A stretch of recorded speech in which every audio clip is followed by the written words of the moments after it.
აფიორა თუ მოგებაზე გათვლილი საქმიანობა ეროვნული ბანკი მოსახლეობას აფრთხილებს. თბილისში აღმოჩენილია ფინანსური ორგანიზაცია, რომელიც მოქალაქეებს ანაბრებზე არაადეკვატურად მაღალ პროცენტს თავაზობს. პირობა ასეთია.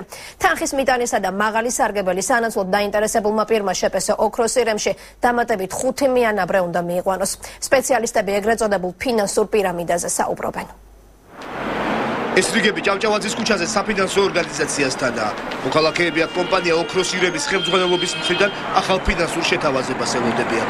როგორც მოგვიანებით აღმოჩნდა, შეთავაზება საკმაოდ მიმზიდველია. ოქროს ირემში მოქალაქეებს ანაბრის გახსნას 25-დან 40%-მდე სარგებლით სთავაზობენ. ორგანიზაციის ერთ-ერთი კლიენტი ჩვენთან შედატანი თანხის ზუსტ რაოდენობას არ ასახელებს, თუმცა ამბობს, რომ ის კომპანიის მომსახურებით კმაყოფილია.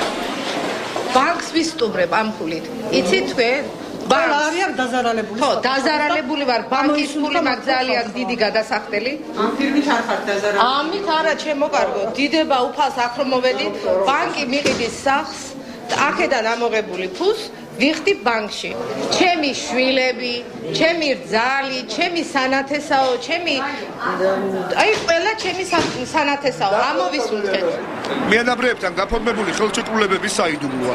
საფინანსო ორგანიზაციის ხელმძღვანელობამ დღეს ტელეკომპანია მეცხრიართან საუბარი არის სულა და შეხვედრა დღის ბოლოსთვის დაგვინიშნა. თუმცა დღის ბოლოს ოქროს ირემში ჩვენ სატელეფონო ზარებს არ უპასუხეს. უბრალოდ ორგანიზაციის შესახებ პოლიტიკის. ჩემო მეგობარო, შეგიძლიათ 8 საათზე მოგზავნდეთ? 8 საათზე? დიახ.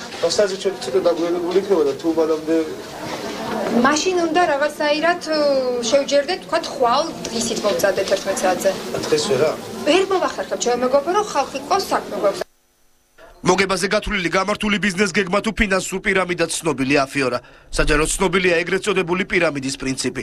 ვიდრე მოქალაქეთა აქტივობა მაღალია, მსგავსი ტიპის ორგანიზაციები მართლაც იხდიან მაღალ საპროცენტო განაკვეთს. თუმცა მომხმარებელთა შემცირების პარალელურად აღებულ ვალდებულებებს აღარ ასრულებენ. ფინანსისტი ირაკლი შავიშვილი ეგრეთ წოდებული პირამიდის სქემას ხსნის. თავდაპირველად ეს ადამიანები იღებენ გარკვეულ მოგებას, საკმაოდ დიდს და პრინციპში არარეალურს, მაგრამ უნდა გვესმოდეს, რომ ეს მოგება არის სხვა ადამიანების ხარჯზე, რომლებმაც ფული შეიტანეს. ოქროს ირემი შემოსავლების სამსახურშია რეგისტრირებული როგორც შეზღუდული პასუხისმგებლობის საზოგადოება. ამ ორგანიზაციის შესახებ ინფორმაცია არ აქვს ეროვნულ ბანკში, სადაც მსგავსი კომპანიების მიმართ მოქალაქეებს სიფრთხილისკენ მოუწოდებენ. აღნიშნულ კომპანიებთან საქართველოს ეროვნულ ბანკს არანაირი შეხება არ აქვს. ესენი არ გახლავთ ფინანსური ბაზრის მოთამაშეები, რომელიც რაიმე ტიპის ზედამხედველობას, ან თქვა კონტროლს დაექვემდებარება ეროვნული ბანკის მხრიდან. ჩვენ გვინდა რომ გაფრთხილებით ვიმართოთ მოხმარებლებს, მოქალაქეებს, რომ მეტი ყურადღებით მოეკიდონ გადაწყვეტილებას, როდესაც ისინი დააპირებენ თავიანთი სახსრების რომელიმე კომპანიაში განთავსებას. უცნობია რამდენი ანალოგიური ორგანიზაციაა საქართველოში, რადგან ოფიციალური ინფორმაცია არ არსებობს. შესაბამისად რთულია იმის განსაზღვრა, თუ რამდენი ადამიანია ჩართული ამ სქემაში. ექსპერტები და ფინანსისტები ვარაუდობენ, რომ თუკი საქმე მართლაც ფინანსურ პირამიდასთან გვაქვს, საქართველოს მოსახლეობის რაოდენობის გათვალისწინებით ეს საფინანსო ორგანიზაციები პირამიდის წვერს დაახლოებით 8 თვეში მიუახლოვდებიან.